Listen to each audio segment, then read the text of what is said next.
میں آپ سب سے ایک بات کہوں کہ ہم سارے مل کر اپنی ساری ویلتھ کو، ساری دولت کو جمع کرتے ہیں، کیا اس کے بعد ہم اتنی پاور یا اتنی ویلتھ حاصل کر پائیں گے کہ ہم جنت میں درخت خرید سکیں؟ If anybody have a power to buy a tree in heaven، اگر ہم سب اپنی ویلتھ ملا لیں تب بھی ہم اس قابل نہیں ہو سکتے. ایسا ہی ہے نا، nobody have power to buy. مگر اللہ کے نبی علیہ السلام کے سچے وعدے ہیں کہ جو ایک بار سبحان اللہ کہے اس کے لیے جنت میں درخت لگا دیا جاتا ہے، ایک بار الحمدللہ کہے جنت میں درخت لگ جاتا ہے، ایک بار اللہ اکبر کہے جنت میں درخت لگ جاتا ہے. Within seconds we can buy tree in heaven without spending any penny. ایک روپیہ خرچ کیے بغیر ہم سیکنڈز کے اندر جنت میں درخت گویا خرید سکتے ہیں، اور وہ ہے اللہ کا ذکر، درود پاک، کلمہ طیبہ کا ورد. تو اپنی زندگی میں ان باتوں کو انوالو رکھیے، اور اس سے آپ دنیا میں بھی برکتیں پائیں گے، آخرت کی برکتیں بھی پائیں گے. ایک بار محبت کے ساتھ بآواز بلند درود پاک پڑھ لیجئے، صلو علی الحبیب صلی اللہ تعالی علی محمد صلی اللہ علیہ وسلم. نارملی جو ینگسٹر ہوتا ہے، انسان کی زندگی کا سب سے پیک ٹائم جو ہے نا، وہ اس کی جوانی ہوتی ہے. بچپن سے جوانی تک پہنچنے کا ایک عمل ہوتا ہے، اور ایک وقت آتا ہے کہ جوانی سے پھر بندہ بڑھاپے کی طرف جاتا ہے. یہ ایک گویا پورا سرکل ہے کہ ایک بچہ جو ہے وہ رینگنا سیکھتا ہے، پھر اٹھتا ہے، پھر چلتا ہے، پھر دوڑتا ہے، پھر جوان ہو جاتا ہے، اور وقت آتا ہے کہ آہستہ آہستہ پھر گویا وہ ویل چیئر پہ آتا ہے، چلنا بھی مشکل ہو جاتا ہے، اور پھر انسان دنیا سے چلا جاتا ہے. یہ تو نارمل لائف کی بات ہے، ورنہ تو جوانی میں بھی جس کا وقت پورا ہو جائے وہ لوگ چلے جاتے ہیں. تو اب جب بندہ جوان ہوتا ہے نا، تو یہ انسان کی زندگی کا پیک ٹائم ہے. اسی میں اس نے کچھ کرنا ہے، اپنی دنیا کے لیے بھی اور اپنی آخرت کے لیے بھی. یعنی زندگی کے بڑے فیصلے، زندگی کے بڑے ٹارگٹس، بڑے گول اگر سیٹ کیے جاتے ہیں تو وہ یہی لائف ٹائم کا مین ٹائم ہوتا ہے. مگر انفارچونیٹلی ہمارے یہاں یہ ماحول بنتا جا رہا ہے کہ جوانی کو اللہ کی ناراضی میں گزارا جاتا ہے. ایک محاورہ مشہور کر دیا ہے کہ جوانی کے دن تو عیش کرنے کے ہوتے ہیں. جوانی تو جناب، جوانی تو مزے کرنے کے دن ہیں. جوانی یقیناً مزے کرنے کے دن ہیں، یقیناً انجوائے کرنے کے دن ہیں، لیکن ہم نے اپنی انجوائمنٹ کو، اپنے مزے کو اللہ کی نافرمانی والے کاموں میں تلاش کر لیا ہے، اور ہمیں لگتا ہے وہی مزہ ہے. ایسا نہیں ہے. جس کو اللہ کے ذکر کا مزہ مل جائے، جس کو نمازوں کا لطف مل جائے، جس کو تلاوت قرآن کی چاشنی مل جائے، تو وہ واقعی اسے انجوائے کر رہا ہوتا ہے، وہ اپنی زندگی کے حسین دن گزار رہا ہوتا ہے. یقیناً آپ نے اپنی دنیا کے معاملات کو بھی سیٹل ڈاؤن کرنا ہے، لیکن یہاں بھی یہ بات ذہن نشین رہے کہ ہمیں چاہے کاروبار کریں، چاہے جاب کریں، چاہے اسٹڈی کریں، چاہے زندگی کے گول سیٹ کریں، ہم نے سب سے پہلے یہ ریئلائز کرنا ہے کہ کہیں یہ کام اللہ کو ناراض تو نہیں کر دے گا، کیونکہ خالق وہی ہے، مالک وہی ہے. اچھا، جب نوجوان بیٹھتے ہیں تو ایک ڈسکشن کافی ہوتی ہے کہ یار سکسیسفل کون ہے، کامیاب کون ہے، کون لائف کامیاب گزار رہا ہے، کیسی جوانی گزاروں کہ پھر اگلی لائف بڑی آسانی سے گزرے، سکسیسفل لائف کیسے ملے گی.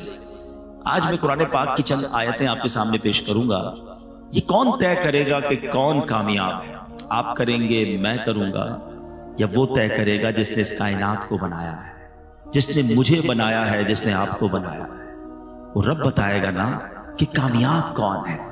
تو آئیے آج قرآن ہی سے پوچھتے ہیں کہ اے رب کے پیارے کلام، تو ہمیں بتا کہ ہم کامیاب ہونا چاہتے ہیں، ہم سکسیسفل رہنا چاہتے ہیں in the life here and hereafter, زندگی میں بھی اور مرنے کے بعد کی جو زندگی ہے ہم اس میں بھی کامیاب رہنا چاہتے ہیں. کیونکہ کچھ لوگ سمجھتے ہیں پیسے والا کامیاب ہے، کوئی کہتا ہے نہیں جناب طاقت والا کامیاب ہے، کوئی کہتا ہے جو خوبصورت ہے وہ کامیاب ہے، کوئی کہتا ہے جو مشہور ہے وہ کامیاب ہے. ہم انہی ڈسکشنز میں کھو جاتے ہیں. تو سمپل فارمولا یہ ہے کہ قرآن سے ہی پوچھ لیتے ہیں کہ اے خالق و مالک کے کلام، تو ہمیں بتا کہ کون کامیاب ہے. پارہ 18 ہے. میں چاہوں گا آپ سب سے کہ میں تو آج مختصر اس کی قرآن کی چند آیتوں کی تلاوت کروں گا، ترجمہ بتاؤں گا، تفسیر بتاؤں گا، مگر آپ خود بھی گھر جا کے پڑھیے گا، اس کو نوٹ کر لیں. 18 پارے کی صرف شروع کی میں 10-11 آیتیں پڑھوں گا، اور ان 10-11 آیتوں میں اللہ کریم نے ہمیں سب بتا دیا کہ کامیاب کون ہے اور کیوں ہے، ان کی اوصاف کیا ہیں، ان کی کیٹیگریز کیا ہیں. اور اس کے بعد رب کریم نے اس کا ریوارڈ بھی بتا دیا. ایک بندہ کہتا نا یار اتنا محنت کروں گا تو ملے گا کیا بھائی, کورس کروا رہے ہو مجھے, آپ اتنا ٹائم میرا اسپینڈ کروا رہے ہو, اینڈ آف دی ڈے مجھے اس کا بینیفٹ کیا ہوگا. اللہ کریم نے کامیاب لوگوں کے اوصاف بھی بیان کیے اور ان کو ملنا کیا ہے وہ بھی بتا دیا ہے. اب اس کی آپ کی مرضی ہے کہ ریوارڈ سامنے رکھ کے ہم کیوں کرتے ہیں مہنگے کورسز, کیوں اتنی پڑھائی کرتے ہیں. نظر آ رہا ہوتا ہے ڈاکٹر بن گیا تو اتنی سیلری ہوگی, انجینئر بن گیا تو اتنی ہوگی, چارٹرڈ اکاؤنٹنٹ بن گیا تو اتنی ہوگی, اور کورسز کر لوں گا, مزید ایک ڈپلوما لے لوں گا تو یہاں یہ میرا فائدہ ہوگا. انسان بینیفٹ پر نظر رکھ کر اسٹرگل کرتا ہے. آج میں آپ کو دنیا کے کسی بندے کی طرف سے یہ نہیں بتا رہا کہ یہ کرو گے تو یہ ملے گا. میں خالق و مالک کے قرآن سے آپ کو بتانے جا رہا ہوں کہ یہ کرو گے تو سنو ملے گا کیا. اب آپ کی مرضی ہے کہ وہ جو ریوارڈ ہے وہ سننے کے بعد اگر اس لائن آف ایکشن کو اپنا لیں تو پھر انشاءاللہ خیر ہی خیر. It's not very difficult. I'm not telling you which one of the biggest or difficult formulas today. Just I recite only 10 آیات in front of you. 10 آیتیں ہیں, سمپل ہے, کوئی مشکل نہیں ہے. اگر واقعی غور کر لیں تو چند باتیں اللہ نے فرمائی ہیں, اس کو پورا کر لیں تو کامیاب ہو جانے ہیں. اور اللہ کے نزدیک جو کامیاب ہوا اصل کامیابی وہی ہے.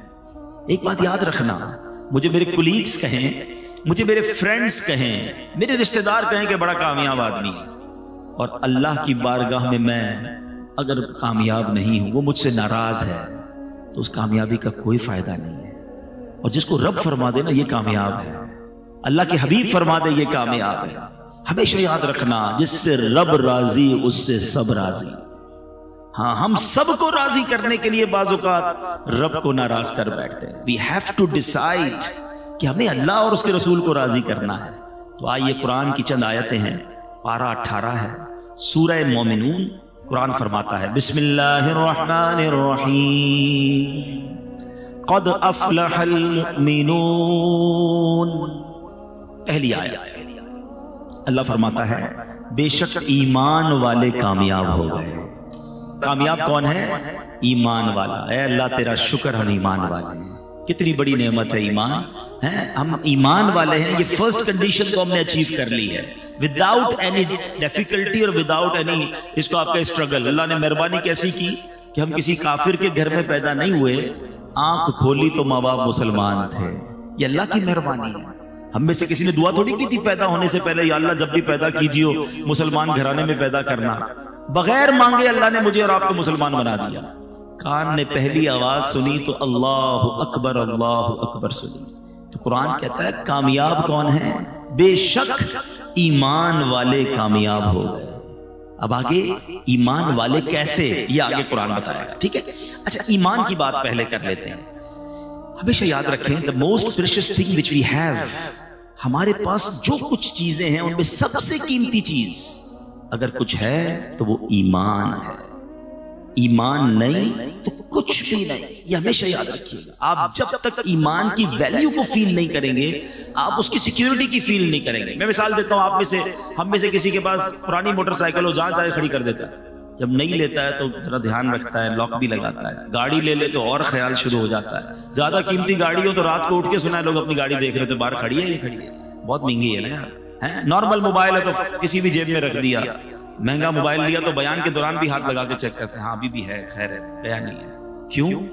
جتنا قیمتی چیز ہے اتنی اس کی فکر ہے. یہ انسان کی فطرت ہے. It's okay. پیسے تھوڑے ہوتے جیب میں رکھتے ہیں, زیادہ ہوتے بینک میں رکھتے ہیں, لاکر میں رکھتے ہیں. لیکن اگر واقعی ہم نے یہ مانا ہے کہ ہماری سب سے قیمتی چیز ہمارا ایمان ہے, تو I have one question for all of you. پھر میرا آپ سے سوال ہے کہ کب ایمان کی حفاظت کی فکر کی ہے؟ کب سوچا یار سیکیور ہے کہ نہیں, کچھ چھین تو نہیں لے گا؟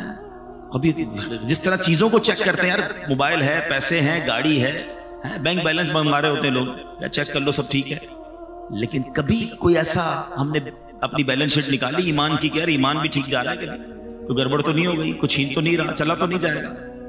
اب ہو سکتا ہے آپ میں سے کسی کے ذہن میں خیال آئے کہ کیا ایمان بھی چھین سکتا ہے؟ یہ تو نئی بات بتا رہے ہیں ہم. جی جناب, اللہ کے حبیب علیہ السلام کی میں آپ کو پہلے ایک دعا سناتا ہوں. پہلے پیارے آقا کون ہیں جن کے صدقے مجھے اور آپ کو ایمان ملا ہے نا؟ تیرے صدقے میں آقا سارے جہاں کو دین ملا. ارے ان کے صدقے دین پھیلا ہے, ہم ایمان والے ان کی وجہ سے ہیں. مگر وہ دعا کرتے تھے, یا مقلب القلوب ثبت قلبی علی دینک. اے دلوں کو پھیرنے والے، میرے دل کو اپنے دین پر ثابت قدمی عطا فرما۔ اب ذرا سوچئے کہ اللہ کے حبیب یہ دعا کر رہے ہیں کہ یا اللہ دل پھر نہ جائے۔ یہ میری اور آپ کی تعلیم کے لیے کہ میری امت تو یہ دعا کرے نا۔ ہم نے کب دعا کی یا اللہ ایمان سلامت رکھیو، ایمان کی حفاظت رہے، خدا را اس کی حفاظت کی فکر کرے۔ یہ شیطان جو ہے نا اتنا مردود ہے کہ اس کا الٹیمیٹ گول یہی ہے کہ وہ ہمارا ایمان سنیچ کر لے، ایمان چھین لے، کیونکہ اس نے جہنم میں جانا ہے اور وہ چاہتا ہے کہ وہ ہمیں بھی ساتھ لے جائے، اور اس کے لیے اس نے بڑے پلان کیے ہوئے۔ پہلے یاد رکھیے، علماء فرماتے ہیں، احادیث کا بھی مضمون ہے کہ جب بندہ گناہ کرتا ہے نا، اس کے دل پر ایک سیاہ نقطہ پڑ جاتا ہے، دوسرا کرتا ہے، پھر تیسرا کرتا ہے، پھر، اور جب کنٹینیو کرتا رہتا ہے تو ایک وقت آتا ہے اس کا دل سیاہ ہو جاتا ہے، اب اس پر ہدایت کی کوئی بات اثر ہی نہیں کرتی ہے۔ اور پھر علماء کہتے ہیں جو گناہوں والی کثرت کے ساتھ زندگی گزارتا ہے، ڈر ہے کہ مرتے وقت اس کا ایمان جو ہے وہ چھین لیا جائے۔ ہمیشہ یاد رکھیں۔ اچھا، یہ صرف نبی پاک کا انداز نہیں تھا، بڑے بڑے صحابہ کرام، اولیاء کرام۔ مگر ہم میں سے کس نے دعا کی کہ یا اللہ ایمان سلامت رکھیو، قبر میں ایمان لے کر جاؤں؟ ہم تو کبھی کسی بزرگ سے بھی مل لیں، کوئی ہمیں مل بھی جائے دعا کروانے کے لیے، تو روزی کے لیے، بچوں کے لیے، کاروبار کے لیے دعا کروا، ایمان کے لیے دعا کیوں نہیں کرتے؟ تو یاد رکھیے سب سے قیمتی چیز وہ ایمان ہے۔ گانوں میں، لطیفوں میں، چٹکلوں میں، کامیڈی شو میں اب بڑے ایسے کفریہ کلمات آ گئے۔ میرے ٹاپک نہیں ہے، ورنہ میں اسی پر پورا بیان آج کر دوں، اور یہ بیان بھی ہونے چاہیے، اور یہ بھی ہماری نالج ہونی چاہیے کہ وہ کون سے طریقے ہیں جس سے ایمان سے بندہ خارج ہو جاتا ہے۔ کفریہ کلمات آج مذاق میں جس کو دیکھو جنت، دوزخ، فرشتوں، رسولوں، انبیاء، معاذ اللہ، مذاق اڑا رہا ہوتا ہے، لطیفے سنا رہا ہوتا ہے۔ بالکل آسان لیا ہوا ہے لوگوں نے، ایسا نہ کیا کرو۔ ہم مسلمان ہیں اور ہماری باؤنڈری ہے، زبان ہم نے ادب والی رکھنی ہے، ورنہ کہیں ایسا نہ ہو سارا سفر بیکار ہو جائے۔ جس کا ایمان چلا گیا نا، اس کی نمازیں، روزے، حج، صدقے سب ختم، وینش، نل اینڈ وائٹ۔ ایمان تو سمجھ لیں پاسپورٹ ہے، پھر جنت کا ویزا لگے گا نا، پاسپورٹ ہی نہیں ہے تو کیسے جائیں گے؟ تو بہرحال پہلی آیت قرآن کی سمجھا رہی ہے، قد افلح المؤمنون، بے شک ایمان والے کامیاب ہو گئے۔ اب آگے چلتے ہیں، اللہ نے ان کی کیٹیگریز بیان کی ہے۔ الذین هم فی صلاتهم خاشعون، وہ کون ہے ایمان والے؟ ان کے کام کیا ہیں؟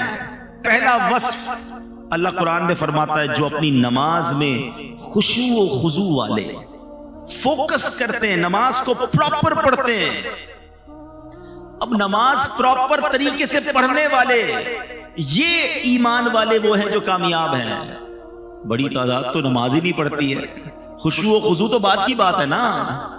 تو سوچئے، قرآن کہتا ہے کہ کامیاب لوگ وہ ہیں جو اپنی نماز کو پراپر طریقے سے وتھ فوکس پڑھتے ہیں۔ تو ہم نے نماز بھی پڑھنی ہے، اب پراپرلی پڑھنی ہے۔ ایک بزرگ کے بارے میں آتا ہے، ان کے پڑوس میں کوئی بچی تھی، اس نے کہا کہ امی وہ ہمارے برابر میں چھت پر ایک تنا لگا ہوا ہوتا تھا، آج کل وہ نظر نہیں آ رہا، ایک پلر۔ کہا بیٹا وہ کوئی تنا یا پلر نہیں تھا، برابر میں بزرگ رہتے تھے، وہ روز نماز پڑھتے تھے، وہ اتنی دیر نماز پڑھتے تھے، اس فوکس کے ساتھ نماز پڑھتے تھے کہ لوگوں کو لگتا تھا کوئی تنا کھڑا ہوا ہے۔ لیکن آج تو نماز میں یہ حال ہے کہ دھیان کہیں ہے، دل کہیں ہے، اتنی تیزی سے لوگ نماز پڑھتے ہیں کہ سمجھ ہی نہیں آتی کیا پڑھا اتنی دیر میں۔